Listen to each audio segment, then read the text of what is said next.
Continuamos coa orde do día da Comisión. Damos a benvida a don Hipólito Pérez Novo, ele é inspector de urbanismo da Xunta de Galicia. Don Hipólito, o que vimos facendo, ainda que normalmente non se axusta moito o noso programa nada, pero bueno, ve que nos levamos ben e que eso do que se trata é de obter a maior información posible. Estamos convencidos que vostede vai a ser un complemento fundamental no que nos vai aportar. Damos un turno orientativo, como ve, sobre 20 minutos, 20-25 minutos para a primeira intervención. Mire como se ríen.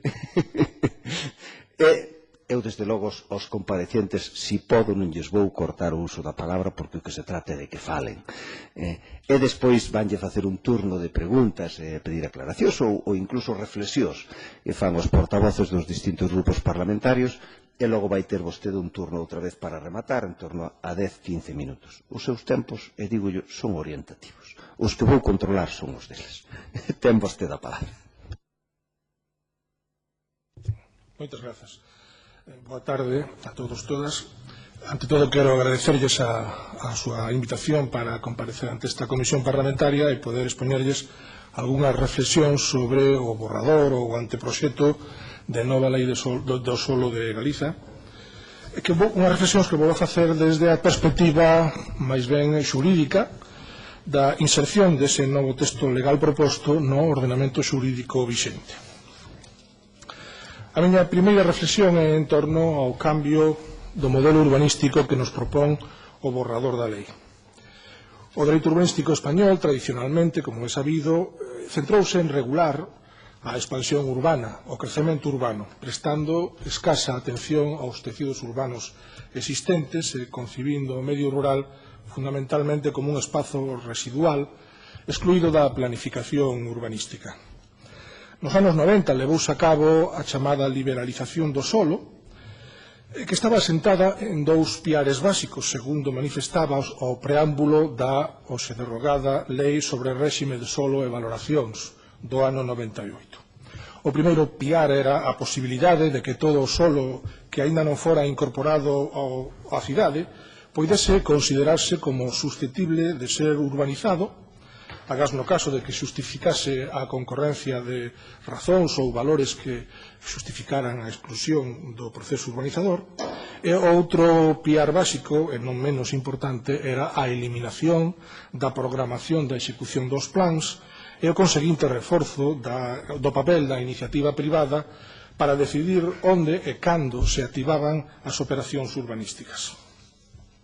A xustificación destas medidas liberalizadoras era abaratar o prezo da vivenda, como ben saben, pero resulta que a liberalización do solo correspondeuse co período de maior crecemento dos prezos inmobiliarios e da burbulla inmobiliaria cuxas consecuencias son ben coñecidas.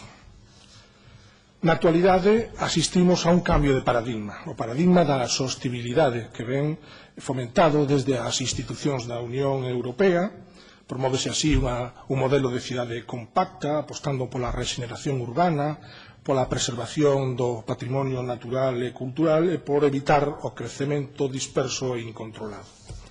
Esta paradigma da sostibilidade ou desenvolvemento urbanístico sostible tamén entrou xa con forza no ordenamento xurídico español, sobre todo a partir da explosión da burbulla inmobiliaria, coa Lei do solo do 2007, o texto refundido do 2008, a Lei para o desenvolvemento sostible do medio rural, a Lei de rehabilitación, rexeneración e renovación urbanas, a última incorporación foi a recente Lei de avaliación ambiental aprobada no ano 2013. Este é o novo marco xurídico no que se vai a ter que insertar a nova Lei do solo de Galicia.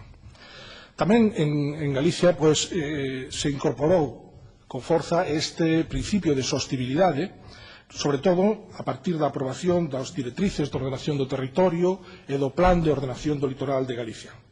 As directrices toman como referencia fundamental a política territorial da Unión Europea, e en especial a Estrategia Territorial Europea, aprobada polo Consello de Ministros da Unión en Potsdam, Alemania, no ano 98, se non recordo mal.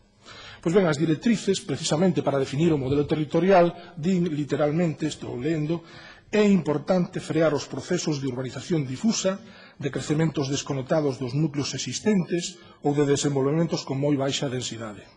Haberá que procurar que o crecemento sexa contiguo, evitando a dispersión, cunha compactación dos usos do solo. A proliferación de espazos residenciais e de establecementos comerciais e produtivos que se localizan de forma dispersa no territorio constitúe unha forma de crecemento que agudiza os impactos ambientais, aumenta as demandas de mobilidade, eleva os gastos de dotación e infraestruturas e equipamentos e dificulta o goberno do territorio. O borrador ou anteproxecto, como queiramos chamarlle, de nova lei do solo, na miña opinión, afástase bastante deste modelo territorial definido nas directrices de ordenación do territorio e do paradigma da sostibilidade ambiental que establece hoxe contundentemente a legislación básica estatal. E, en grande parte, parece que semella retroceder ao modelo de liberalización do solo dos anos 90. Digo isto porque no anteproxecto, ou borrador, calquera solo rústico será susceptible de ser reclasificado como solo urbanizable, tanto si se trata de solo rústico común como si se trata de solo rústico de especial protección. Elimínase a programación da execución do planeamento e, como consecuencia, deixase nas mans da iniciativa privada a decisión de activar o solo urbanizable.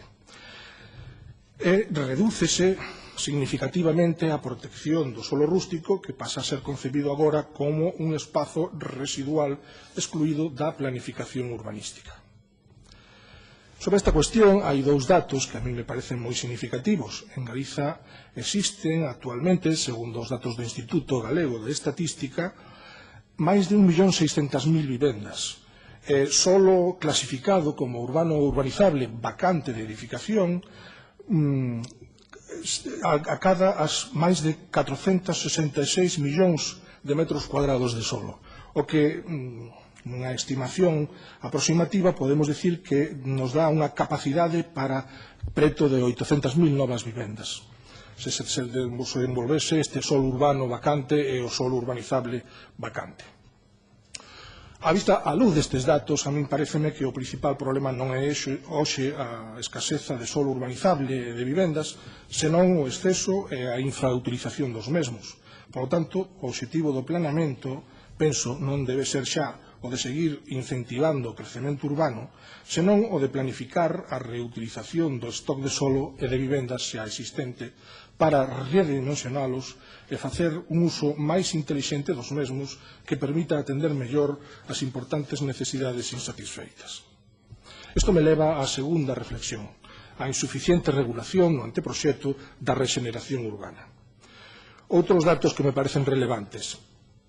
Segundo o Instituto Galego de Estadística, temos preto de 300.000 vivendas baleiras en Galiza e unhas 185.000 vivendas en mal estado de conservación ou con problemas de habitabilidade.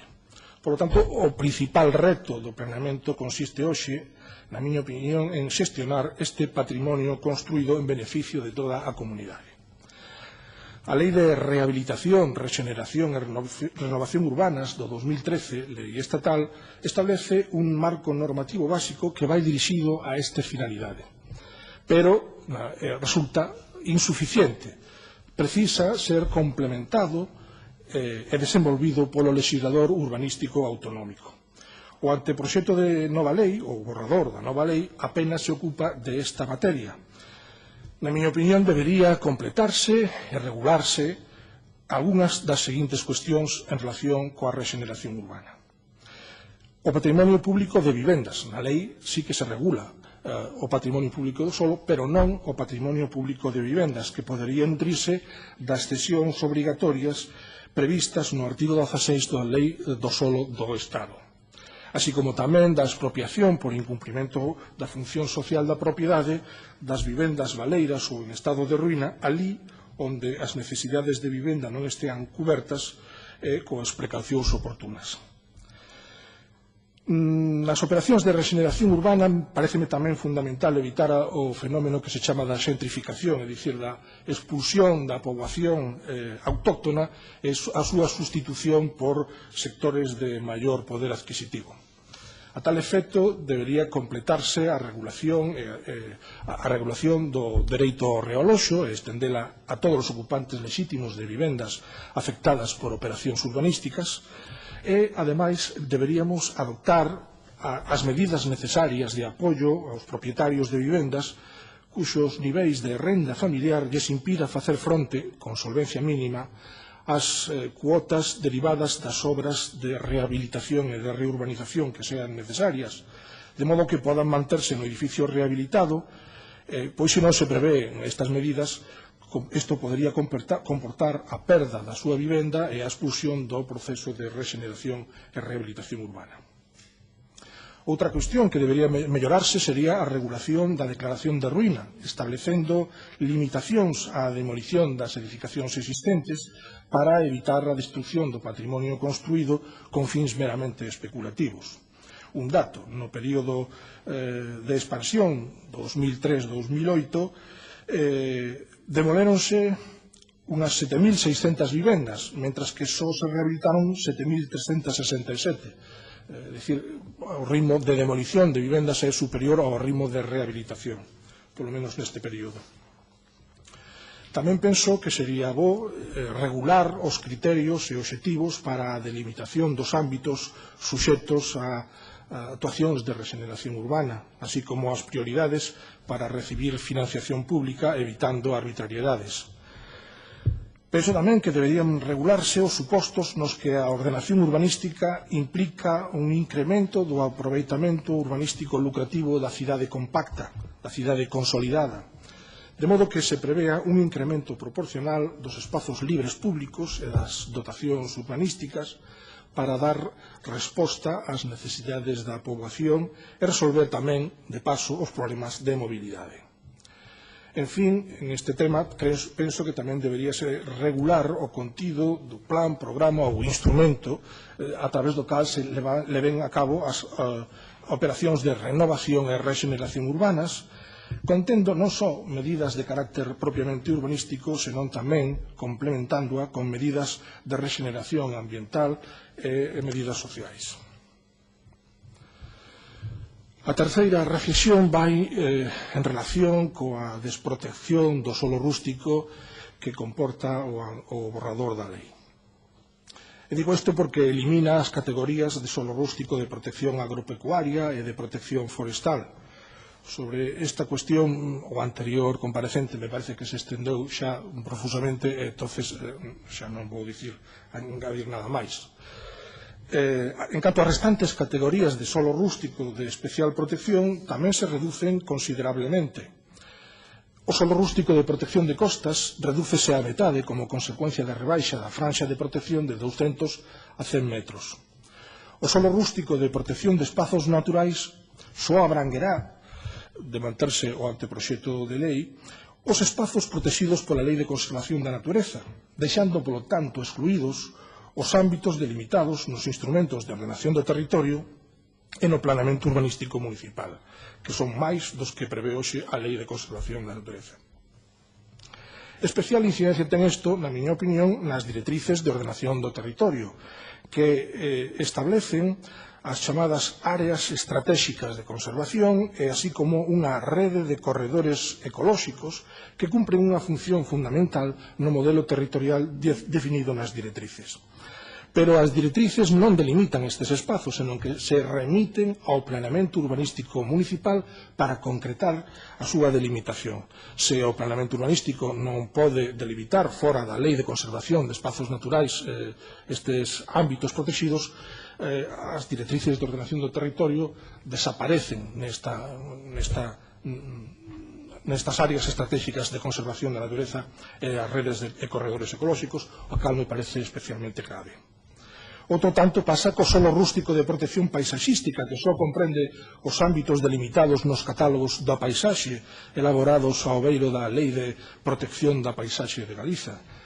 Na práctica, como non existe ningún catálogo aprobado aínda, despois de varios anos, creo que de 2007 esta lei, todavía non se aprobou o primeiro catálogo, isto vai a implicar a desaparición da categoría de solo rústico de protección paisaxística. Tamén me parece especialmente relevante a desaparición dos espazos de protección por razóns ambientais ou por razóns paisaxísticas delimitados nos planos do modelo territorial contidos no Plan de Ordenación do Litoral de Galicia, que tamén desaparecerían como consecuencia do borrador. En canto ao solo rústico de protección patrimonial, comprenderá só os ámbitos protegidos pola Lei de Patrimonio Cultural de Galicia, pero non inclúe os espazos delimitados polos instrumentos de ordenación do territorio e o planeamento urbanístico municipal, o cal provoca tamén un problema de aplicación e de interpretación xurídica, porque a Lei de Patrimonio Cultural moitas veces se remite ao planeamento urbanístico municipal, por exemplo, no caso dos bens inventariados. E se agora non se permite ao planeamento urbanístico delimitar ámbitos de protección, pois non sabemos en que situación quedarían estes bens inventariados hoxe. O solo rústico queda tamén totalmente excluído da planificación urbanística, algo inédito no dereito comparado. Segundo o borrador da lei, será esta a lei do solo a que regulará directamente de modo exclusivo e excluinte as condicións e o réxime de uso e edificación aplicables en todo o solo rústico, ademais dun xeito uniforme para todo o territorio de Galicia, prohibíndose expresamente ao plan xeral que conteña determinacións de ordenación urbanística para esta clase de solo. Aínda que se mantén a distinción formal entre as categorías de solo rústico común e de especial protección, todo o solo rústico queda sometido ás mesmas condicións de uso e de edificación, aplicables, como dixen, uniformemente a todo o territorio de Galicia, que son precisamente as condicións de uso e edificación que corresponden ao solo rústico común da actualidade. O sea, na práctica de pouco valerá a facer calificar o solo rústico de especial protección porque se vai a aplicar o réxime do solo rústico común. Algún problema tamén a relación de usos permitidos, dado que son iguais para todas as categorías de solo, e en moitos casos resultan excluíntes e incompatibles entre sí, especialmente co uso agrario, como se referiu a este tema o anterior comparecente. Outra medida de desprotección é a diminución da parcela mínima edificable, que reduciríase agora ata os 2.000 metros cuadrados, convertendo así en edificables a maioría das fincas rústicas de Galicia. Hai que ter en conta que, segundo o catastro, temos neste momento máis de 11.200.000 parcelas rústicas en Galicia, e que a superficie media destas parcelas é 2.528 metros cuadrados. Aínda que se mantén a prohibición formal de parcelacións urbanísticas en solo rústico, o anteproxecto de lei abre novas vías para eludir esta prohibición. Así permite a división e segregación de fincas en solo rústico a condición de respetar a unidade mínima de cultivo que determine a legislación agraria, que, con carácter xeral, como ben saben, é 2.000 metros cuadrados. O que, ademais, isto resulta incompatible coa recente Lei de Montes de Galicia, aprobada no 2012, que permite a división e segregación de fincas, pero sempre que se respete como mínimo a unidade que fixa en 15 hectáreas, 150.000 metros cuadrados, moi aloxados dos 2.000 que prevé a legislación agraria.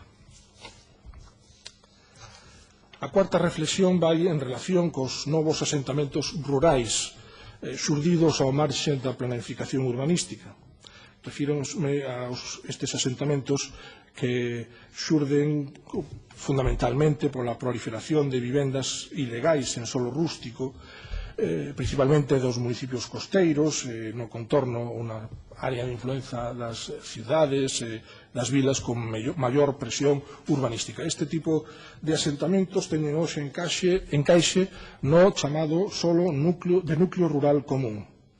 E o réxime previsto no borrador da lei facilita con moito as operacións urbanísticas nestes asentamentos. Permite delimitar o ámbito do núcleo rural cunha ampla discrecionalidade sen que se exixa unha densidade mínima de vivendas, o que vai a facilitar, o que facilita xa, de feito, a legalización de moitas edificacións ilegais construídas en solo rústico e das que xurdan no futuro. Permite levantar novas edificacións ata triplicar o número de vivendas existentes no momento da delimitación, sen necesidade da previa urbanización dos terreos. Permite efectuar parcelacións urbanísticas dentro do núcleo coa finalidade da posterior edificación dos lotes resultantes da parcelación. Permite demoler as edificacións tradicionais ou de singular valor etnográfico existentes no núcleo. Permite construir novas vivendas proxectadas en serie. En definitiva, no solo do núcleo rural común poden realizarse operacións de parcelación e de edificación propias do solo urbanizable, pero sen que o promotor teña que asumir os custes de urbanización e sen que a comunidade participe nas plusvalías urbanísticas derivadas do plan. A miña quinta reflexión vai en relación coa chamada crise do planeamento urbanístico. As principais causas, entre outras moitas, a meu modo de ver, serían a escasa participación cidadán na elaboración do planeamento, a perda do control público sobre o proceso urbanístico, o mantemento indefinido do planeamento urbanístico obsoleto e o déficit crónico de dotacións públicas de calidade.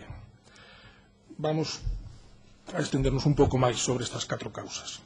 En canto á primeira, a participación cidadán, o plan é cada vez máis un produto tecnoburocrático no senso de que na súa elaboración e aprobación só participan activamente técnicos e políticos, pero non existen cánones efectivos de participación real da cidadanía. O anteproxecto ou borrador limítase a manter o trámite burocrático da información pública, que é claramente insuficiente. No dereito urbanístico comparado recóllense moitos mecanismos máis efectivos de participación cidadán que complementan a información pública, como son, entre outros moitos, o avance do plan, que permitiría centrar o debate público nas estrategias, nos obxectivos, nos criterios da nova ordenación proposta. Xa estaba recollido originariamente na Lei de Ordenación Urbanística actualmente en vigor, pero nas posteriores modificacións eliminouse, ao meu xuízo erróneamente, o avance. Tamén está aos mecanismos para garantir o acceso de todos os cidadáns á información completa, clara, sinxela e comprensible de todos os documentos do plan, pero non só de todos os documentos do plan, senón tamén dos estudos, das informacións que serviron de base para a elaboración dese plan, os informes emitidos durante a súa tramitación, os acordos adoptados polo pleno da corporación, as sentenzas xudiciais recaídas con posterioridade, etc. Outro mecanismo amplamente cada vez máis empleado son as sesións informativas abertas aos cidadáns, a creación de órganos deliberativos con presenza do movimento asociativo veciñal e das organizacións dedicadas á protección e defensa medioambiental, a realización da consulta popular para aqueles aspectos máis controvertidos do plan. En fin, un documento me parece que é esencial é a aprobación do programa de participación cidadán previamente ao inicio do proceso de elaboración do plan. A segunda causa que lles comentaba, ao meu xuízo, era a perda de control público. O planeamento urbanístico é, esencialmente, control público dos usos do solo. Pero, aínda que formalmente a legislación urbanística ven proclamando que o urbanismo é unha función pública, na práctica non existen controis reales e efectivos sobre a actividade urbanística que segue a estar principalmente en mans privadas. Vaise impoñendo cada vez máis unha concepción do urbanismo entregado ás forzas do mercado que non asegura o exercicio dos dereitos dos cidadáns proclamados hoxe no artigo 4 da Lei do Solo do Estado. Así, o planeamento urbanístico deixou de ser moitas veces un instrumento de planificación da cidade para se converter nun título xurídico de atribución de plusvalías. Algún autor fala xa de urbanismo customizado como un urbanismo adaptado á demanda do promotor.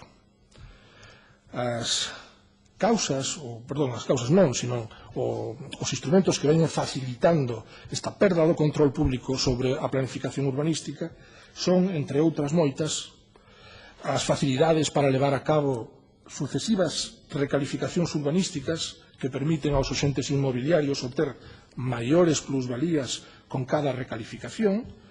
No borrador da lei facilítase aínda máis estas recalificacións e reclasificacións pola vía da modificación do planeamento xeral, eliminando controis que se establecían na legislación anterior. E, ademais, non se ten en conta que a acumulación de modificacións sucesivas acaba desfigurando completamente o modelo urbanístico definido no plan xeral. Outro factor é a desprogramación da execución do planeamento urbanístico, que facilita e mesmo incentiva a retención especulativa do solo á espera de posteriores recalificacións urbanísticas. Outro, ao meu xuízo, negativo neste aspecto instrumento é o mecanismo do silencio positivo que se pode aplicar para a aprobación definitiva do planeamento do desenvolvemento. Por esta vía poden aprobarse, e de feito se aprobaron, planeamentos de desenvolvemento eludindo a decisión sobre a aprobación definitiva que corresponde ao pleno da corporación. Outro factor sería a desregulación dos convenios urbanísticos, que non se prohíben, simplemente se suprime toda a regulación. Con isto desaparecen as limitacións, as condicións para a asinatura destes convenios urbanísticos, desaparece a obriga de sometelos á información pública, desaparece a obriga de publicar o seu contido íntegramente no boletín correspondente e de sometelos á aprobación do pleno da corporación. Tamén me parece negativo a exención de avaliación ambiental estratégica ao planeamento de desenvolvemento e as modificacións puntuais do planeamento xeral, o que, ademais, vulnera o disposto nas directivas europeas de aplicación e na Lei de Avaliación Ambiental aprobada a finais do pasado ano 2013. En fin, outro factor sería a ausencia de mecanismos de avaliación, de control e de seguimento da execución do plan para identificar o máis pronto posible os efectos negativos e non previstos da execución do plan e poder tomar así as decisións adecuadas o máis rapidamente posible. A terceira causa que lles comentaba da crise do planeamento urbanístico sería o mantemento da vixencia dun planeamento urbanístico obsoleto. Aínda que sei que a opinión mayoritaria é que o principal problema é que en Galicia existen moitos municipios sen planeamento urbanístico, a realidade, a meu xuízo, non é esa. Sen planeamento urbanístico, de carácter xeral, temos neste momento só 59 municipios, que non chegan ao 19% dos concellos galegos. Ademais, se trata xeralmente de concellos pequenos e con escasa problemática, con escasa presión urbanística. En xeral, hai algún que sí o é, pero non é iso. A mí me parece que o problema principal é o planeamento obsoleto. As normas subsidiarias de planeamento municipal e os plans xerais non adaptados á vixente Lei de Ordenación Urbanística e Protección do Medio Rural de Galicia, que son o 58% dos municipios galegos, a maioría, polo tanto, dos municipios galegos. Nestes municipios está o problema do exceso de solo clasificado, e mal clasificado porque non reúne os requisitos. Está o problema do déficit crónico de dotacións urbanísticas, porque non existían antes da Louga as reservas, os estándares urbanísticos actualmente en vigor. A ausencia de avaliación ambiental estratégica e, polo tanto, de medidas de protección ambiental, etc. Desde a entrada en vigor da Louga, nestes municipios, algúns destes municipios, foron anuladas, se non teño malos datos, preto de 2.000 de licenzas para construir preto de 2.000 vivendas. A causa principal foi, case sempre, a ausencia de servizos urbanísticos necesarios, o sea, non tiñan a condición de soares edificables nin podían adquirir esa condición de soares edificables con obras de escasa entidade. E a cuarta causa que lles comentaba como causa da crise do planeamento urbanístico sería o déficit crónico de dotacións públicas de calidade, que ademais vaise a ver agravada agora máis se, como a previsión do anteproxecto ou borrador de lei se elimina a reserva mínima obrigatoria para o Sistema Xeral de Espazos Libres e Zonas Verdes Públicas, se elimina o Sistema Xeral, a reserva mínima para o Sistema Xeral de Equipamentos Públicos, e se eliminan os sistemas locais de espazos libres públicos e de equipamentos nos solos nos ámbitos de uso terciario ou industrial. Bueno, poderíamos falar algunhas reflexións máis en torno a outros temas, pero como creo que vamos xa bastante mal de tempo, pois nada máis, quedo á súa disposición e moitas grazas. Moitas grazas, don Hipólito. Ten agora un turno de intervencións por parte do grupo do Bloque Nacionalista Galego, dona Ana Belén Pontón. Moitas grazas, moi boa tarde noite xa a estas horas. Eu, en primeiro lugar, quería darlle a benvida a este Parlamento e tamén así agradecerlle a súa intervención, que aproveito para comentarnos, se non a pode trasladar por escrito, dado que consideramos que aporta, digamos, cuestións moi interesantes que nos gustaría estudar un pouco máis en detalle e a veces o oído e o cansancio non nos permiten reter todo o que nos gustaría e, sobre todo, bueno, nos agradecemos moito que toque dous aspectos que creo que non foron moi abordados nas comparecencias. Un é a cuestión da importancia do tratamento de todo o que ten a ver coa rehabilitación, non? E con non seguir ocupando e destruindo o territorio.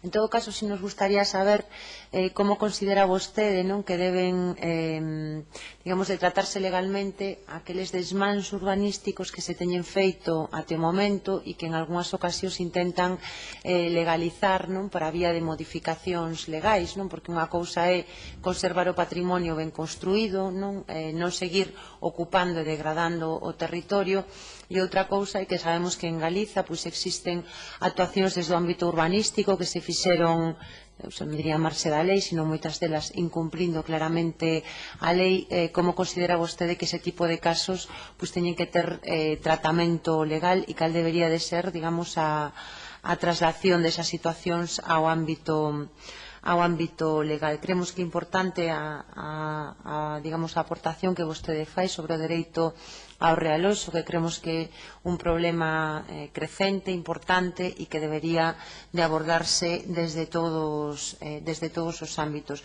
Tocou vostedes moitas das cuestións sobre as que nos facemos normalmente preguntas, e para non ser reiterativos, si nos gustaría, primeiro, se vostede nos pode facer, xa sei que o tempo non é suficiente, pero si un par de pinceladas sobre a valoración que fai sobre o marco vixente, porque cando tratamos sobre borradores de borradores que empeoran a realidade, non parece que en certas ocasións facemos unha valoración positiva do existente. Eu creo que esa é unha propia trampa na que podemos caer neste debate. Entón, nós que entendemos que hai un borrador, pero que ese non é o marco referencial para nós, que ten moitos problemas, como moi ben vostede indicou en moitos puntos, mas si nos gustaría, ainda que sexa dun modo así moi telegráfico, que valoración fai vostede sobre os efectos que a actual legislación provoca no urbanismo en Galiza, e un pouco sobre esa base eu creo que tamén nos pode dar algunhas claves de en que aspectos debemos de incidir. Considero tamén que sería interesante coñecer a súa opinión sobre un aspecto como é a Axencia de Protección da Legalidade Urbanística, se cree vostede que é un organismo válido, se debería de reforzar, se debería, en todo caso, de reformular os aspectos e os ámbitos sobre os que ten, digamos, sobre os que está regulado esa Axencia de Protección da Legalidade Urbanística, que creemos que é algo importante. E despois, finalmente, sí que nos gustaría tocar outro aspecto que considero que vostede como inspector da Xunta de Galiza o mellor ten un criterio máis conformado.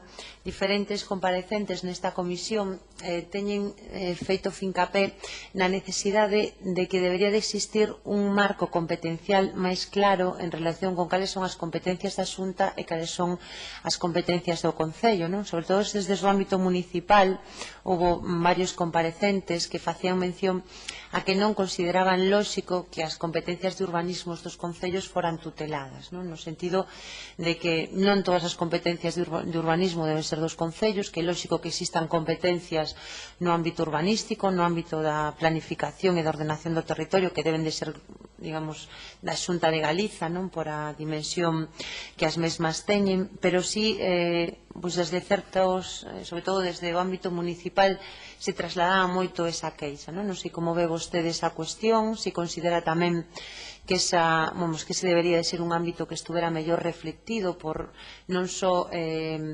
digamos que o exercicio que certas competencias que as ten, sino mesmo por claridade a hora de ter unha relación dos propios cidadáns, non, sobre as administracións e as súas responsabilidades. E finalmente dicen que era acabo de lembrarme de outra cuestión que nos parece importante. Neste borrador de anteproxecto de nova lei do solo aparece esa figura dos plans básicos, non? Que é como recoller unha outra figura que xa existía con anterioridade. Gustaríanos coñecer a súa opinión sobre esa figura e sobre como está conformado, sobre todo en canto a quen ten a iniciativa de elaboralos, porque realmente é a asunción por parte da Xunta de Galiza dunha competencia municipal. E nós, por a nosa parte, pois, agradecerlle de antemán a resposta. Moitas grazas, dona Ana Belén. Ten agora o turno de palabra o señor Fajardo pola Alternativa Galega de Esquerdas. Bueno, en primeiro lugar, darlle a benvida á Comisión. É verdade que sempre os que vos toca comparecer no último lugar tes unha, digamos, unha disfunción ao respecto dos demais, non? Porque ás veces parece que os demais levamos aquí máis tempo influen na vosa exposición, e creo que eso non ten que ser así, e esperamos que as respostas aos que plantexemos sea suficiente. Na túa exposición, ou na súa exposición, perdoe, fixo digamos que tratou aquelas cuestións que nos consideramos fundamentais, non? Pero sobre todo eu quero facerlle un plantexamento a maiores sobre algunha delas, non? Nos definimos a necesidade de que este borrador non sexa un borrador que implementa o que nos vimos en chamar a barra libre en moitos casos, non? Sobre todo, por exemplo, nos sulos de núcleo rural. E nos parece moi importante a súa aportación sobre a necesidade de rehabilitar e conservar o patrimonio construído, non?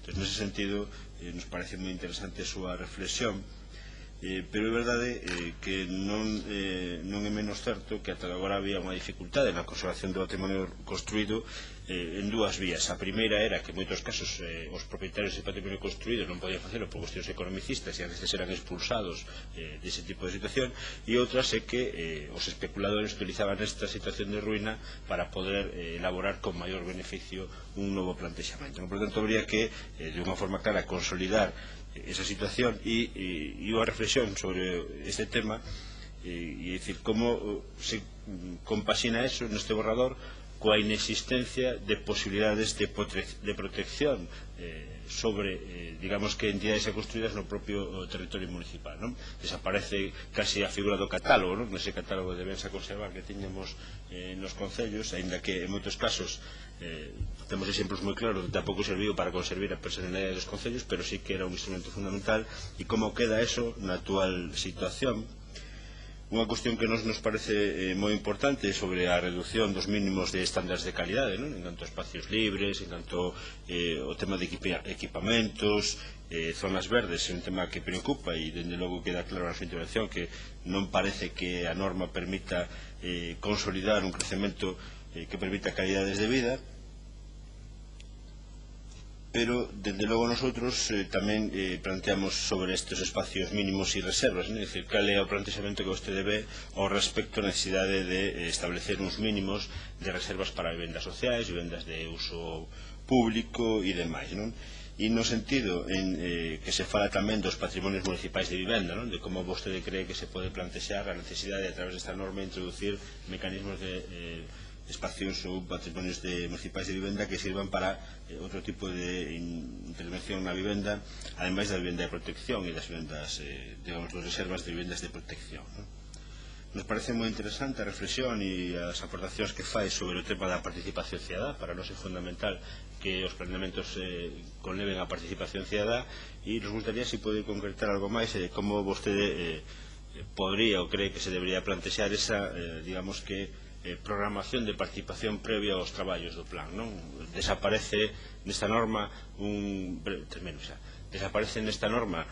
algunhas fases do plan, non? Como, digamos que a fase inicial, e nos creemos que sería interesante, nos gustaría por eso que ampliase máis esa situación ou esa aportación que fai vostede sobre a programación de exposición pública e tamén de participación cidadá, e de como tamén se podría implementar de norma ou cando se podría implementar a necesidade de consulta, non? Se vostede ten algún criterio sobre como e cando se debe de implementar esta necesidade de consulta, se sobre todo o plan ou se sobre algunhas das partes máis comprometidas do plan, non? E depois é unha cousa que a nos preocupa. Evidentemente Galicia ten un problema de un montón de construccións de forma ilegal, non hai máis que ver a situación que se dan en concellos como os de Silleda e máis, onde se está planteando un novo plan xeral e casi a mitad das vivendas construídas quedan fora de ordenación, e iso é unha situación complexa, e hai que ver dende logo como se compaxina a necesidade da legalidade urbanística e de que a xente non utilice a construcción nesa situación para consolidar aberracións urbanísticas, e como se pode compaginar iso co constructor de boa fe, que tamén os existen. Hai situacións de moitos anos de construcción, incluso de herdeiros desa situación. Por tanto, esas son as preguntas que nos facemos, ainda que quero destacar que a maioría dos plantexamentos que nos poñemos encima da mesa sobre o borrador e as dificultades que lle vemos están bastante clarificadas na súa exposición, pero, bueno, nos interesa moito a súa aportación, sobre todo en canto a participación cidadá e a como se controla a legalidade despois da execución dos plans. Moitas grazas, señor Fajardo. Ten agora o turno de palabra o señor Sánchez Bugallo polo Grupo Parlamentar Socialista. Moitas grazas, señor presidente. Tamén, don Hipólito, me uno a esa benvida. E merece que é un placer telo aquí, casi sempre en outras ocasións me tocou telo do outro lado da mesa opinando sobre os planes que nos presentábamos e facendo diseccións como ya que acaba de facer o anteproxecto da lei, o anteproxecto ou o borrador do borrador, que xa ao final xa non sabemos moi ben o que é, pero en este caso é un placer ahora velo en unha situación máis tranquila. Tamén quero agradecerle a súa intervención, que como non podía ser de outra maneira está perfectamente estruturada. De feito, parece vostede un forense, casi diseccionando este proxecto da lei, e pois eu me atrevería a decir que en sentido literal do término, pero a realidade é que o proxecto de lei non parece que este morto, está vivo aínda, polo tanto temos que entrar necesariamente en él. Tamén me quero unir, desde logo, que dixeron tanto a representante do bloque como de AGE, porque me parece acertado en todos os casos, e moi especificamente a petición de que se vostede nos pode mandar ese texto por escrito, pois creo que nos pode ser dunha gran utilidade. Logo, a partir de aí, vou entrar en algún aspecto que procurarei non repetir o que dixeron eles, para centrarme en cuestións que sean distintas para evitar a pérdida de tempo. Hai primeiro un matiz. Vostede fala da situación de que hai 59 concellos sin planeamento e aproximadamente 184 con un planeamento non adaptado. E iso máis ou menos é certo. Pero hai un matiz que lle quería facer, que a maior parte desos 184 concellos non é que teñan un plan propio, sino que se rexen polas normas subsidiarias. Eu creo que é así.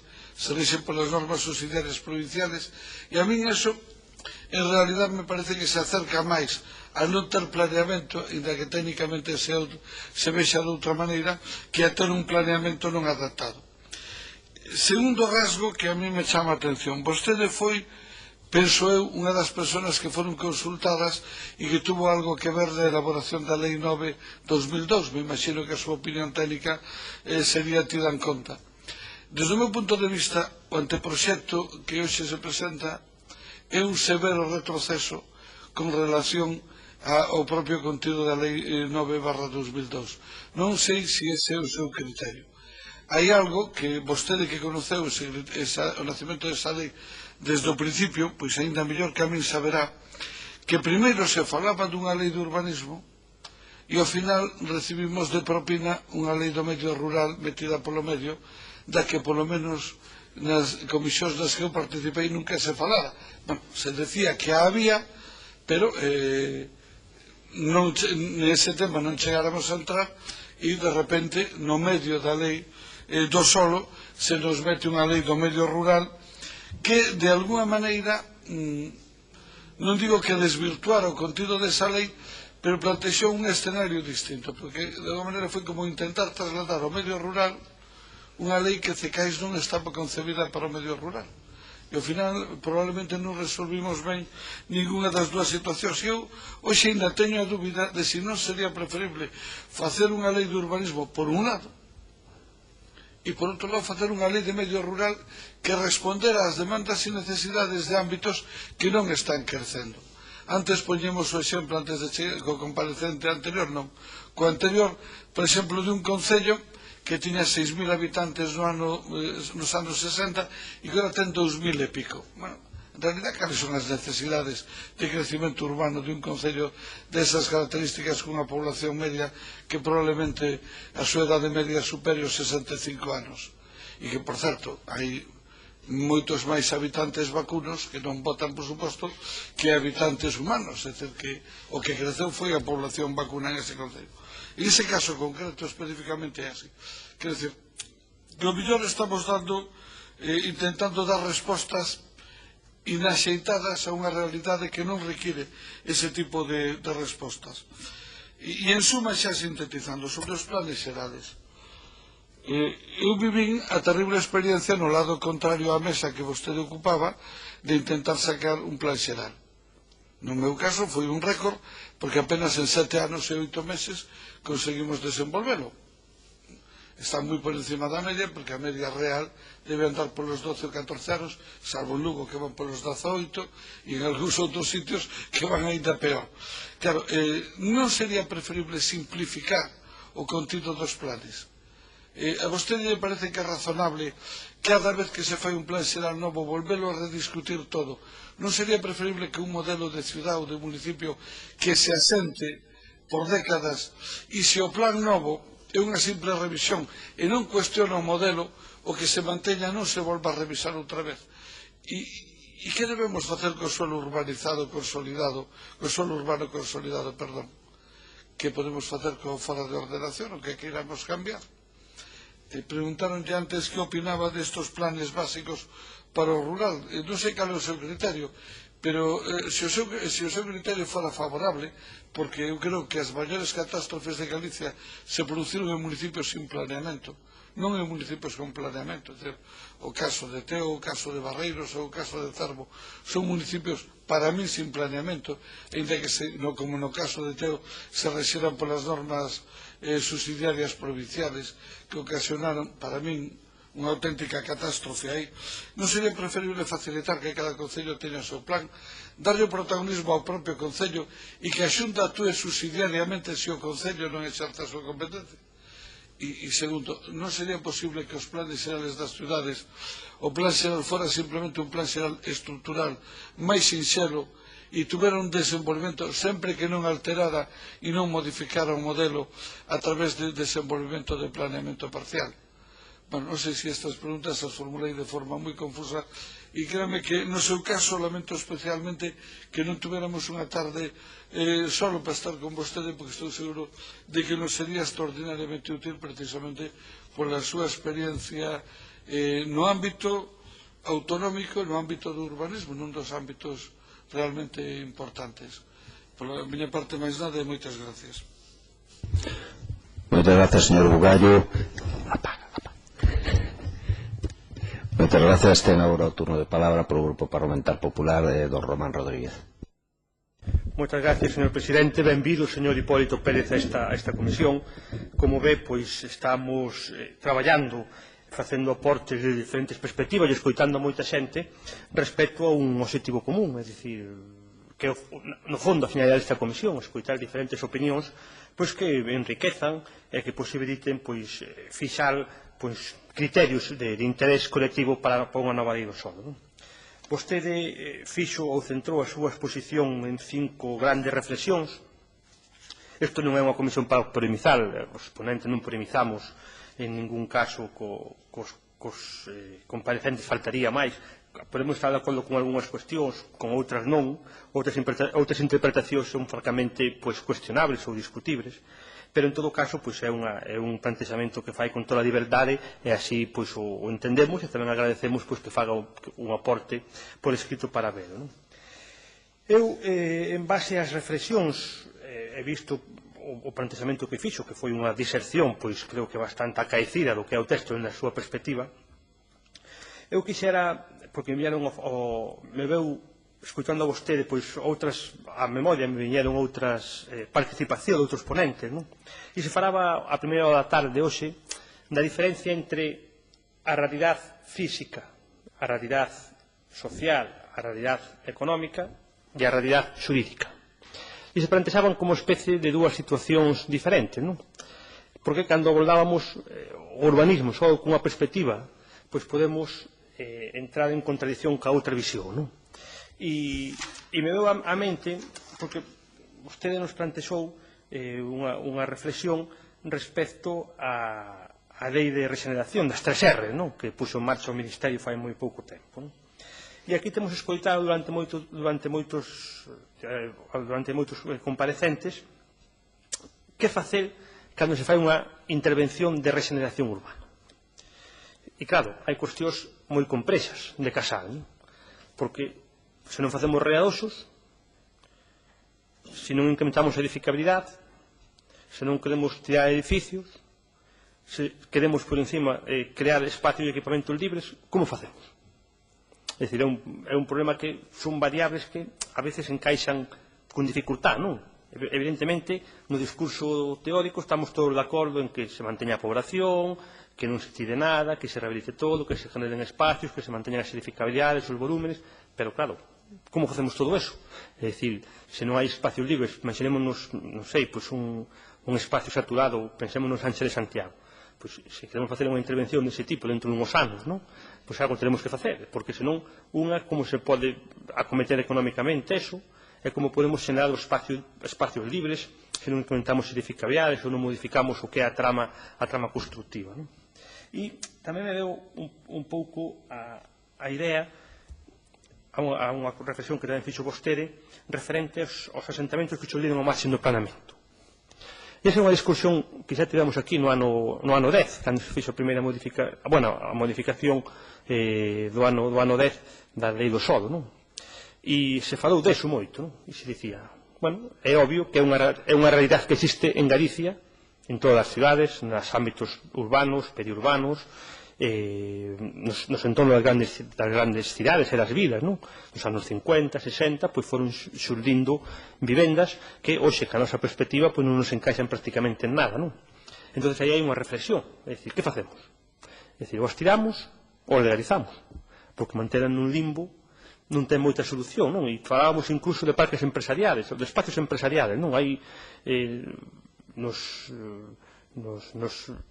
foi unha sorpresa grande para moito, nos sorprendemos cando vimos un informe onde unha enorme cantidad do espacio productivo deste país, con empresas importantísimas, parques empresariales consolidados absolutamente, se foron construídos ao marxen do planeamento nos anos 60, 70, etc. É dicir, os legalizamos, non os legalizamos, lle damos visos de legalización a través desta vía ou non, porque claro, podemos facer un diagnóstico, pero temos que dar unha solución. Porque claro, a solución non é dicir, isto está mal, e deixamos de morrer por inanición. Temos que plantexar algunha postura e ver tamén un pouco que alternativa plantexaría desde a súa visión, que obviamente, como dice o señor Bugallo, ten coñecemento e tradición de traballo en este ámbito, pero que alternativa se plantexa para estes problemas ou para outros, porque claro, cando se intervén na realidade, sempre hai a realidade.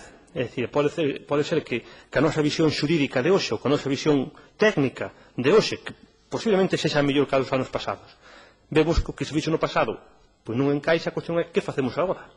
É dicir, non se trata a veces de cuestións de grandes urbanizacións, ni moito menos, nos entornos de Santiago, de calquer cidade, as vivendas que xurdiron ao marxen de planeamento son de persoas que viñeron traballar á cidade nos anos 50, 60, familias moi humildes que fixeron a súa casa con autoconstrucción. Que lle facemos? A regularizamos, ya estiramos, lle facemos pagar a urbanización. É dicir, son cuestións pois, francamente complexas que teñen que ver ca complexidade integral que ten o urbanismo, non? E como última reflexión xeral, un pouco o que ten que ver ca seguridade xurídica. Tamén neste Parlamento se debateu e é unha cuestión que generou un drama creo que social importante, é dicir, en moitos concellos deste país, e nomeadamente nun do litoral, na Guardia, non? Había vivendas que cumplían con todos os parámetros legais, tiñan licencia municipal. Por un desaxuste, entre comillas, administrativo, estas vivendas quedaron nunha situación ilegal. E hai orden de derribo. Aí nos manifestamos todos os partidos. É dicir, todos estábamos en contra de que se tiraran esas casas que tienen licencia de obra, non? Porque cando vas ao detalle e cando vas ver ao caso concreto, pois parece sorprendente estas cuestións, non?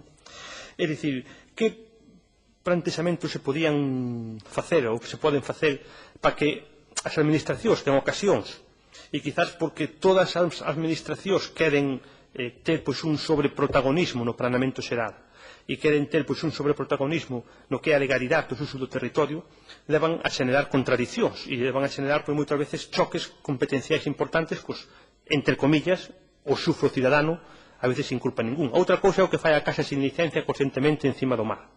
Pero, en moitas ocasións, cando surgen esas contradicións, pois, que solución lle podemos dar? É dicir, vostede coñece o sistema de legalidade urbanística que hai neste país e ten aspectos positivos, outros a mellor pois non tanto, non?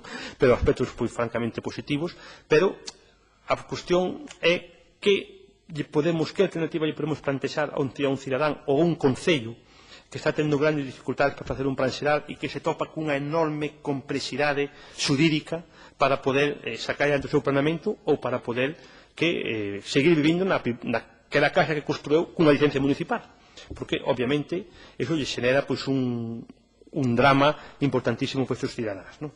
En todo caso, pois, nada máis, agradecerlle a súa aportación. Creo que hai cuestións coas cuales se pode reflexionar e coas cuales se poden estar de acordo ou non estar de acordo, pero en todo caso que si é certo que fixe un traballo de estudio sobre a mesma e ao máximo que coincidamos ou non, que é outro debate diferente, pois si plantexou un posicionamento sobre a mesma con total liberdade, en ese sentido pois agradecemos. Moitas gracias. Moitas grazas, don Román. Ten agora o turno de palabra para... Fixeronlle moitas preguntas, pero eso é bon, eso é bon. Ten usted o tempo, eu creo que o que precise para intentar respostar a todo aquilo que usted estima oportuno do que lle preguntaron e as aclaracións e reflexións que fixeron os portavoces dos grupos. Ten usted a palabra. Bueno, moitas grazas. Son moitas cuestións. Intentarei respostar a todas, na medida en que poida. Por suposto que proporcionarei por escrito a ponencia, xa me comentará a Presidencia como fago chegar o texto. Me falaban, algunhas cuestións son comuns, me falaban, por exemplo, da valoración do marco xurídico vixente, da Lei de Ordenación Urbanística e Protección do Medio Rural de Galicia, na que eu, efectivamente, participei na súa elaboración. Bueno, na miña opinión, é unha lei que no seu momento, ao mellor o digo, claro, porque participei nela, no seu momento, para min, pois foi un fito histórico no dereito urbanístico galego. Si que a primeira lei, a mí me parece que aborda con seriedade pois moitos temas, aínda que non acerten todos. Tampouco quero dicir que eu estea ou estivese de acordo en todo o articulado da lei, pero si na esencia. Naquel momento foi un fito, digo, pero hoxe para min é unha lei que tamén se quedou como planeamento urbanístico obsoleta. Primeiro porque foi unha lei redactada, como xa expuxen no principio, no marco da legislación básica do Estado daquela vixente, que respetou completamente. De feito, o Goberno non interpuxo o recurso de inconstitucionalidade, non? Bueno, sí, a un artigo, a un referente a costas, pero no resto non. Que era o marco legislativo no que se elaborou a louga, era a lei sobre réxime de solo e valoracións do 1998, era a liberalización do solo. Estamos falando dun momento de liberalización do solo. E o texto galego mitigou en grande medida esa liberalización do solo en Galicia, aínda que non a detuvo completamente. Mitigouna porque outorgou, precisamente porque se lle uniu a Lei de Ordenación Urbanística, o texto da Lei de Protección do Medio Rural de Galiza, que naquel momento tamén se estaba redactando noutra comisión. Por lo tanto, quedaron protegidos amplos espazos valiosos e moi frágiles do noso territorio. O solo rústico, na que non é a mellor regulación posible, sí que, por lo menos, conseguiu mitigar en parte esa liberalización do solo. E tamén conseguiu mellorar a calidade da ordenación urbanística.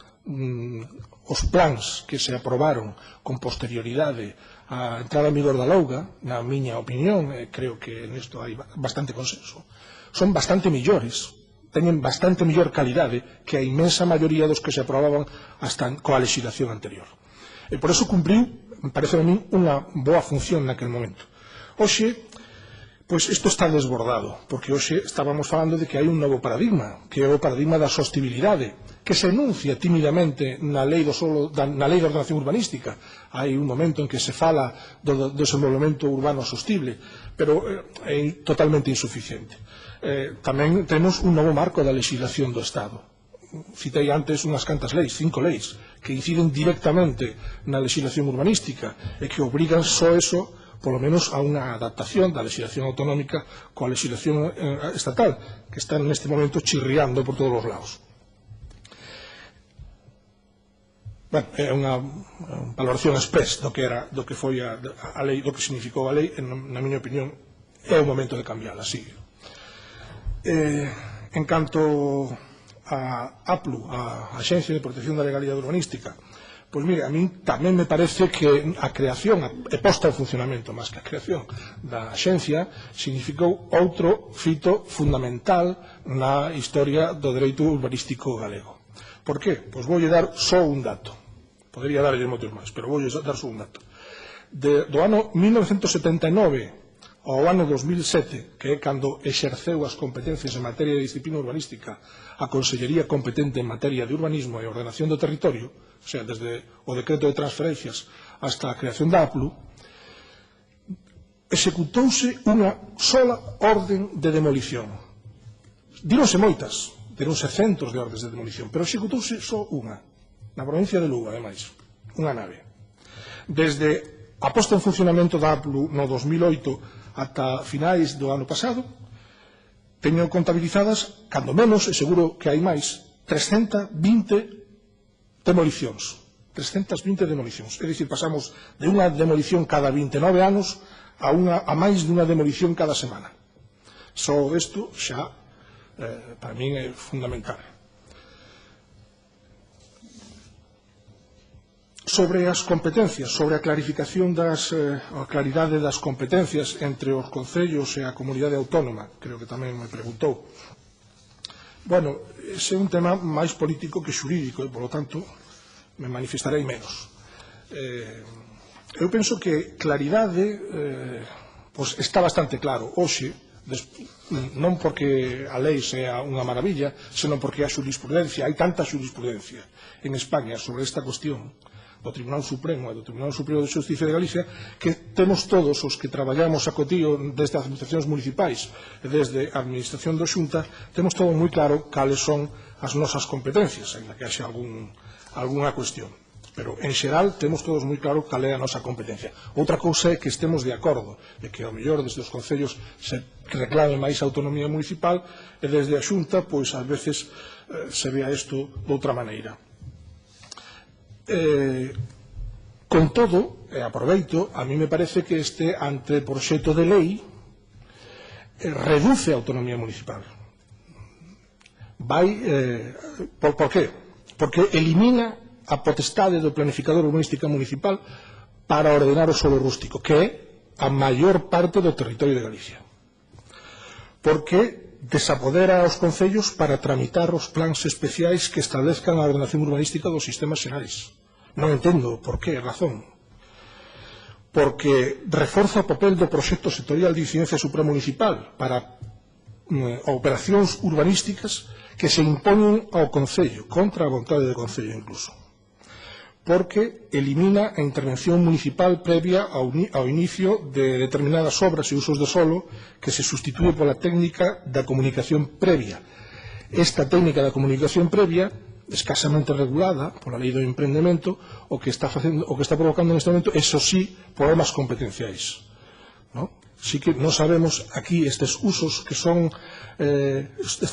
están sometidos nin a licenza nin a autorización urbanística autonómica, nin son prohibidos, non sabemos cal é o réxime competencial, con claridade. Sería o único aspecto, pero un aspecto menor, por suposto.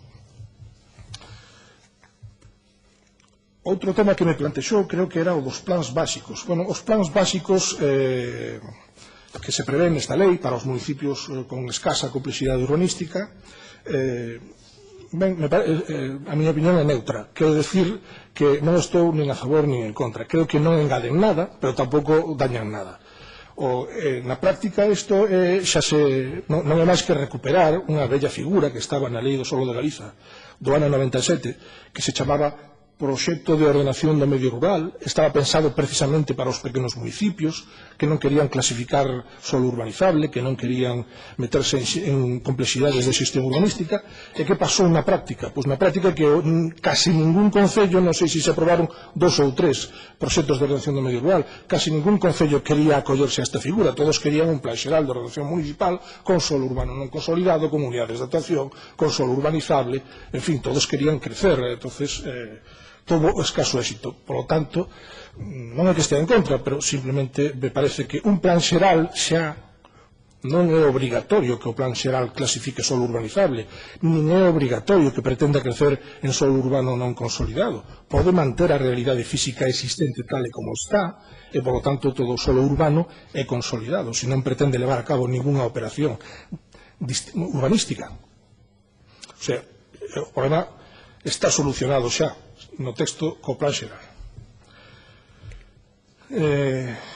Desde a que me falaban da programación do programa de participación cidadán, ¿no? Bueno, hai legislación comparada donde se regula bastante detalladamente este programa de participación cidadán, por exemplo, na lei vasca e na lei catalana, ¿no?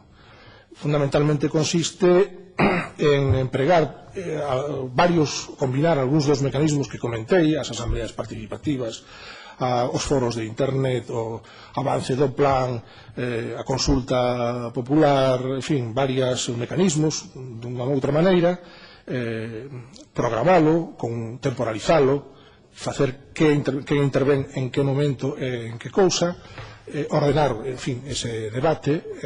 Pode facerse de moitas maneiras. Eu aquí sería bastante elástico para permitir adaptar os instrumentos de participación cidadán á realidade de cada concello. Non é o mismo a participación cidadán nunha grande cidade que a participación cidadán nun pequeno concello.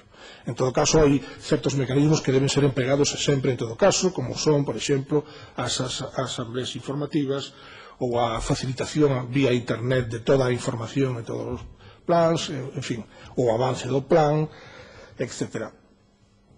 Deixo aquí, non o vou concretar porque senón redactaría directamente o texto. Preguntábame tamén polas edificacións ilegais, que vamos a facer coas edificacións ilegais, e conecto tamén isto, me parece que houve varias intervencións en relación co que se fai coas edificacións ilegais. Esta resposta é moi complexa, non se pode dar unha resposta uniforme para todos os casos e para todas as situacións, non? Pero, por dar algún criterio, algunha pincelada, do que isto sí que teño reflexionado moito tempo sobre isto, non? En primeiro lugar, eu penso que hai que ter seriedade. Ali onde hai unha sentenza judicial firme, hai que executala, inda que despois teñamos que indemnizar aos cidadáns se realmente obraron de boa fe. O que non podemos é transmitir á sociedade, como estamos a facer agora, que inda que haxa unha orden de demolición con sentencia judicial firme, esa edificación, se se trata con cariño, pode legalizarse. Ese mensaxe non o podemos transmitir.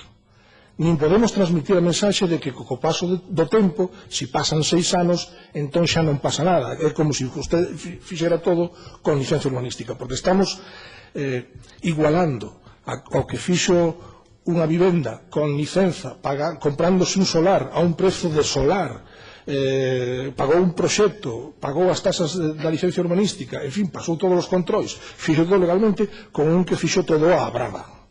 Eso non pode ser, non podemos equiparalo, non poden ser as mismas as consecuencias. Por lo tanto, o fora de ordenación a mí me parece unha mala solución para aplicar as edificacións ilegais. Creo que teñen que ter un tratamento diferenciado. O que pasa que non ten que ser sempre irremediablemente a demolición a medida a adoptar. Pois sí, pois estou de acordo que non ten que ser sempre en todo caso a demolición. Aquí conecto un pouco co que me decía o diputado do Partido Popular, que me parece que me preguntaba por o tema da guarda. O tema da guarda non eran unhas irregularidades administrativas, era unhas sentenzas judiciais firmes que os tribunais de justicia ordenaron á axencia executar, porque esas licenzas urbanísticas concedéronse en solo rústico de especial protección paisajística, donde estaba prohibido, pola lei, construir vivendas. Obviamente, esos propietarios terán dereito a unha indemnización, porque, obviamente, confiaban en que a Administración Municipal lles concedeu unha licencia legalmente. Non era unha licencia legal. A Xunta, no seu momento, advertillo ao Concello que anulara que revisara esas licencias, advertillo aos interesados, cousa que non suele facer, pero advertillo aos interesados que tiñan nas súas mans unha licencia ilegal, que non comenzaran as obras, pediulle ao tribunal, ao xuez, que ordenara a paralización das obras. O xuez ordenou a paralización das obras, sen embargo continuaron. Entonces foi feito a ciencia e paciencia, non foi tan en fin, como se comenta nos medios de comunicación ás veces, que se contan as cousas a medias. En canto a seguridade, perdón, vamos por orden. O representante do Partido Socialista me falaba da diferencia entre o plans non adaptados ao logo, plans obsoletos e municipios en planeamento, que se rexían polas normas subsidiarias provinciais. Bueno, me parece que está un erro. Os municipios, cando me referín a ese 59 municipios sen planeamento, son municipios que non teñen ningún instrumento de ordenación urbanística, e é precisamente nestes municipios onde se aplican as normas complementarias provinciais. Cando me refería a planeamento obsoleto, me refiro a municipios con normas subsidiarias de planeamento, que é unha figura que existía coa legislación estatal, que é prácticamente un plan xeral, coa única diferencia de que non ten programación. A diferencia entre normas subsidiarias e plan de planeamento municipal. E plan xeral era a inexistencia de programación. Coa Lei do Solo de Galicia de 97 desaparece a programación e, polo tanto, a diferencia entre plan xeral e normas subsidiarias é prácticamente inexistente. Mais ben, é unha cuestión terminolóxica, pero non teñen grande diferencia. Teñen diferencia cos plans posteriores á entrada en vigor da LUGA, pero non cos plans anteriores. Por lo tanto, sigo mantendo que o problema está nestes municipios con planeamento, con normas subsidiarias de planeamento municipal ou con plan xeral non adaptado á LUGA. E non nos municipios sin planeamento, que son os máis pequenos e se rexen polas normas provinciais, que, por certo, tampouco están adaptadas á LUGA, a pesar de ter transcurrido casi 12 anos desde a súa entrada en vigor. Me plantexaba tamén, me parece, a cuestión de simplificar o contido do plan xeral. Estou completamente de acordo. Me parece que é hora de descargar un pouco, de faceros, se queremos que o plan xeral teña non solamente máis axilidade na súa tramitación, sino a mí o que me parece máis importante, máis estabilidade, pois hai que definir, efectivamente, un contido estructural, a ordenación básica do plan xeral, que ten que ter estabilidade, efectivamente, e logo, eso sí, permitir que facultativamente ao planificador urbanístico municipal se quere tamén introducir a ordenación pormenorizada do solo urbano consolidado, dos núcleos rurais, do solo urbanizable, pero deixando aí un marxe de xogo ao planificador urbanístico municipal. Desta maneira, efectivamente, de facto, algo así vense facendo moitos concellos. Aquelas pezas da cidade existente que son máis problemáticas, pois as remiten a un futuro plan especial de reforma interior. Aquel solo urbanizable que tamén é máis problemático, as remiten a un futuro plan parcial e limítanse a ordenar estrictamente a estrutura básica, os sistemas xerais, clasificación do solo, e o solo urbano consolidado, que é o que non se quere modificar sustancialmente, senón que o plan fai é sustancialmente recoller a realidade física existente e non alterala. Estou de acordo con esa cuestión. Sobre o planeamento urbanístico, sobre a tramitación e a tardanza, a demora da tramitación dos plans xerais, direi que hai un informe, non sei se é de 2011 ou 2012, elaborado polo Consello de Contas de Galiza, un informe de fiscalización de urbanismo, no que analizou a tramitación de 51 plans xerais, chega á conclusión de que a duración media na elaboración e tramitación do plan xeral é de 6 anos e medio. Non sei, cito o informe. E desglosa, ademais, as distintas fases, e nos di, a fase de elaboración do plan, que vai desde que se firma o contrato cos redactores do planeamento ata a entrega ao Concello, é de 2 anos e 8 meses. O prazo que vai da tramitación municipal, que vai, polo tanto, a aprobación inicial, exposición pública, aprobación provisional, remisión a Consellería, é de 2 anos e 9 meses. E na fase autonómica, a aprobación definitiva se tarda, dado que casi nunca se aproba a primeira, senón que se emite unha orden de suspensión con deficiencias, se devolve ao Concello, pois esta fase autonómica dura 1 ano e 1 mes, total 6 anos e 6 meses. Por tanto, cando queramos reducir os plazos de tramitación, temos que ter en conta onde queremos reducilos, porque de que estamos a falar? De reducir a fase autonómica, de reducir a fase municipal, de reducir a fase de elaboración. As causas fundamentais deste retraso, explica o Consello de Contas, son as deficiencias observadas no contido do plan xeral que impiden a súa aprobación. Pero, na miña opinión, hai que engadir, ou hai outros factores máis importantes que este non é o fundamental, na miña opinión. E tamén traballei na planificación urbanística, como sabe vostede ben. Están distintos motivos, múltiples, vamos a mencionar uns cantos. A axenda política municipal, hai períodos electorais nos que o plan xeral para a súa tramitación, lóxicamente, ademais, hai cambios nas composicións da corporación municipal que poden levar a que a nova corporación non quere todo o traballo que fixo anterior e volve a empezar de novo un plan que xa levaba 4 anos traballado. En fin, a axenda política municipal. Están tamén as presións de algúns intereses inmobiliarios que pretenden sacar unha determinada ordenación urbanística e presionan duramente ao Concello, e diso sí que se sabe máis nas instancias municipais.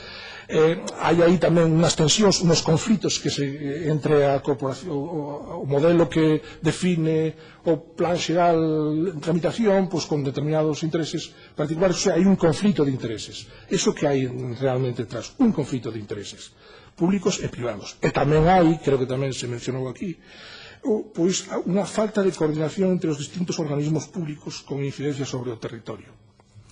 Poño o exemplo, por exemplo, que o informe do Consello de Contas de Galiza, fala, por exemplo, do Plan Xeral de Tui, que levaba naquel momento, non sei se levou a súa tramitación, non recordo ben, 11, 12 anos.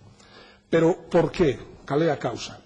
A causa era que a Corporación de Tui negábase a recoller as exigencias da Dirección Xeral de Patrimonio Cultural, que o Concello entendía que a declaración de conxunto histórico afectaba únicamente a almendra do casco histórico, e a Dirección Xeral do Patrimonio entendía non, hai un plano ademais que o recolle, que era un ámbito máis amplo. Como o Concello negábase a recollelo, pois o Concello non incorporaba as modificacións, viña a Xunta, devolvíase outra vez, en fin.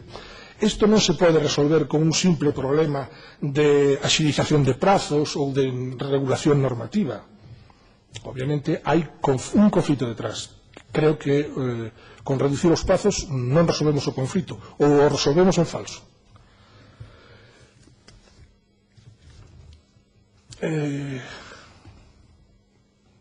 Me preguntaba vostede polos problemas da rexeneración urbana. Ao mellor, ao mellor expliqueime mal. Non quero decir que haxa que facer todo á vez, o sea, facer o dereito ao realoxo, ou non incrementar as edificabilidades, ou non demoler as edificacións existentes. Non é iso. A lei o que ten que prever é un marco xurídico, poñer todos estes instrumentos nas maus do planificador urbanístico para que recolla todos estes instrumentos. O dereito ao realoxo sí que creo que debe estenderse a todos os cidadáns, a todos os que ocupen legalmente unha vivenda nese ámbito. Pero unhas veces haberá que demoler edificacións que ademais son totalmente inadecuadas, que non merece a pena conservar, que hai que demolelas, que deberían ser obligatorios demolelas. Outra cosa é que alegremente vamos a tirar pois toda, porque só coñecemos todos, por exemplo, coñezo o Plan Xeral da Coruña, non este, sino o anterior, un pouco máis, que fixo este, non? Pois en calles de baixo de 3, dixo baixo de 5, e empezou todo o mundo a demoler donde non había que demoler. E mantendo a mesma rúa, con o mesmo estreita, e hoxe que temos un problema de mobilidade moi grande. Isto é o que penso que non se debe facer. O legislador obviamente non ten que recoller todos, sino que ten que recoller os mecanismos para que nunos casos teremos que demoler, pero non alegremente, noutros casos teremos que rehabilitar, noutros casos teremos que aumentar un pouco os aproveitamentos urbanísticos para poder proporcionalmente recoller novas dotacións, e se non facemos incremento de edificabilidade, pois ao mellor certamente non podemos crear novos espazos públicos. En fin, é unha combinación. O que hai que ter é todas as ferramentas ben reguladas desde a lei para que o planificador poda utilizalas atendendo ao caso concreto que se vai aplicar. Me falaba dos asentamentos xurdidos ao marxen do plan. Que facer? Pois depende tamén. Depende tamén, non? Volvo a insistir en que para min, cando hai unha sentenza judicial, unha orden de demolición e unha sentenza judicial, hai que executala. Temos que trasladar á poboación, a todos os cidadáns, se queremos ser serios, que non pode haber excepcións. Se hai unha orden de demolición, se demole.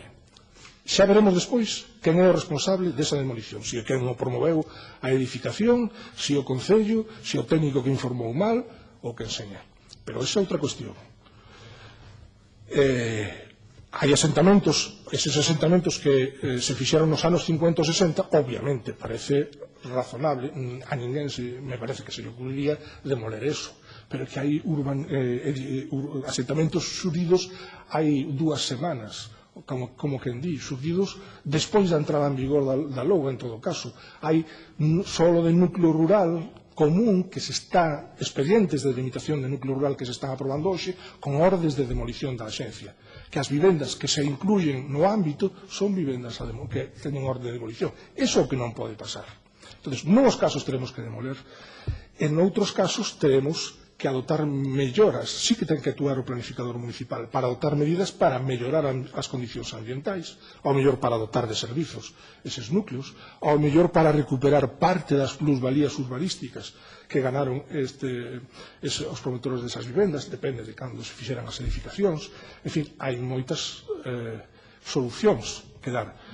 O que me parece totalmente negativo é o que fai o borrador do anteproxecto de lei, é que non somente legaliza, que xa sería moito, senón que ademais lle permite facer ali o triple do que hai. Eso non, o sea, unha cousa é manter, o sea, non tiremos o que se fixo mal, e outra cousa é vamos a agravar o que se fixo mal, xa que hai 5 vivendas mal construídas, ahora vamos a facer 15. Non. E ademais sin recuperación de plusvalías. Eso é o que me refería. Bueno, non sei se contestei a todas as cuestións, pero máis nada, moitas grazas. Moitas grazas a vostede, don Hipólito. Agradeceremos que nos aporte entonces esas documentación. Vanse poñer en contacto xa con vostede para decirle como pode facilitárnoslas. Entregaremos, si eso, como mañá temos comisión, si vostede tan pronto nos la remita, xa lle la facilitamos a todos os grupos a información.